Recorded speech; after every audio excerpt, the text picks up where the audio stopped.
Quien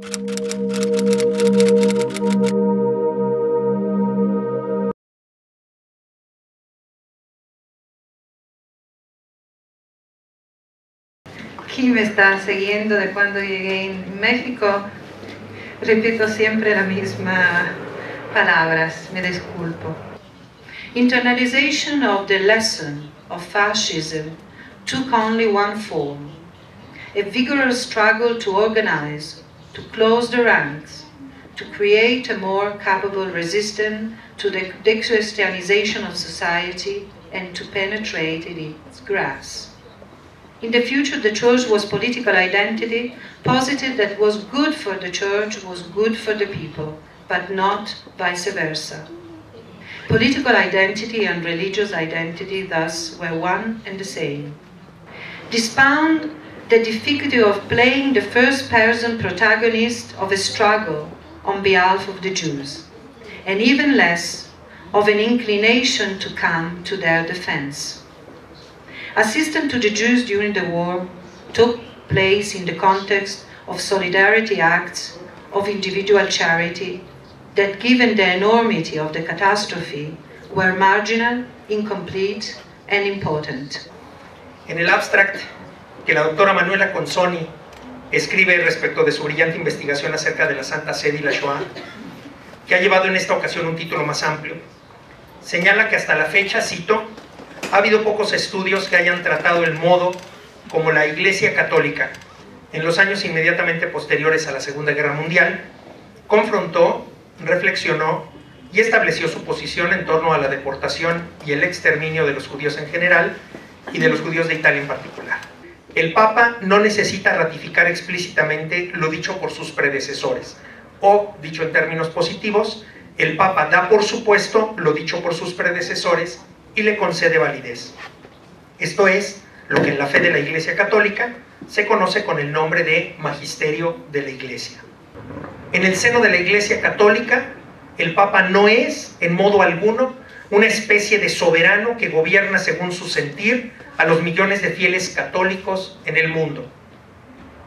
Achille Ratti, quien tomaría el nombre de Pío XI al asumir la sede de Pedro, nació en 1857.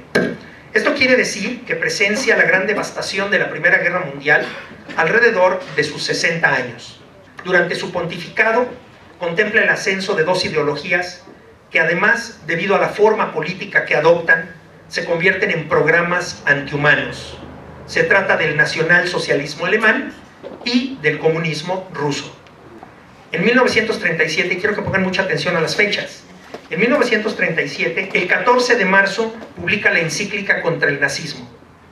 Y el 19 de marzo, saquen cuentas, ¿no? El 14 de marzo. Y el 19 de marzo, no dejó pasar ni una semana, expide otra encíclica contra el comunismo, que lleva el título, como ya lo recordó la doctora Consoni, de Divini Redemptoris. Cuanto más a conciencia respete la autoridad competente del Estado los derechos de las minorías, tanto más segura y eficazmente podrá exigir de sus miembros el leal cumplimiento de los deberes civiles comunes a los demás ciudadanos. Solamente reproduzco estos elementos, aunque hay otros más, pero subrayar que el Papa menciona por un lado un nuevo orden fundado sobre los principios morales y dice que esto excluye el nacionalismo agresivo y también el riesgo de que una nación atente contra otra. Del mismo modo, y no menos importante, señala que un nuevo orden fundado sobre principios morales no daría lugar a la opresión, abierta o encubierta, de minorías nacionales. Pío XII, estoy de acuerdo que Pío XI tenía una posición completamente diferente. Estaba muy interesante, por ejemplo, comparar la Divini Redemptoris, que es muy larga, muy particular, más de la otra. Muy particular, muy mirada, con una posición específica.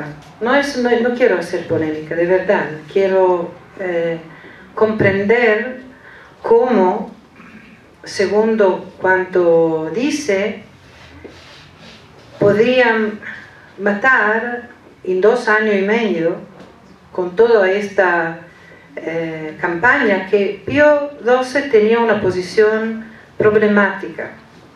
estuve nuncio apostólico en Alemania, hablaba perfectamente alemán, tenía una relación con Alemania, no de filonazismo. Yo no estoy diciendo que él era nazista, yo creo que la comprensión era una comprensión hierocrática del fascismo y del nazismo.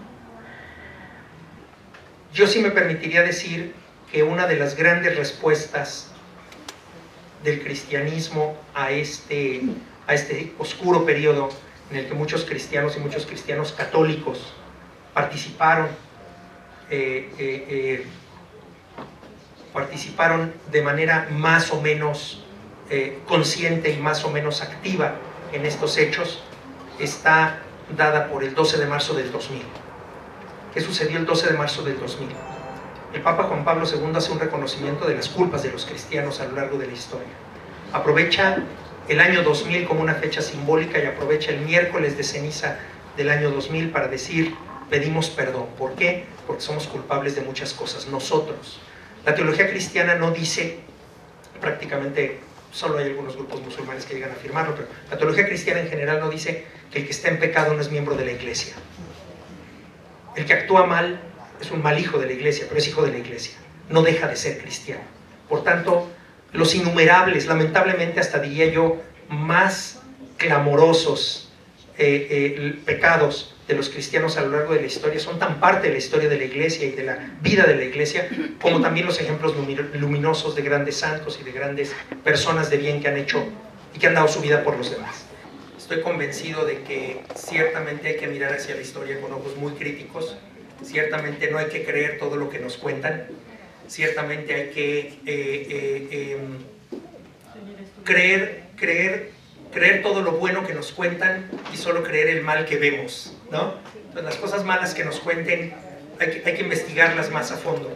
Y sin lugar a dudas creo que, especialmente a partir del Concilio Vaticano II y después con los actos proféticos de Juan Pablo II, del propio Benedicto XVI, se abre una nueva etapa de comprensión y de fraternidad entre los judíos y los cristianos, de la cual yo me siento parte de esa generación.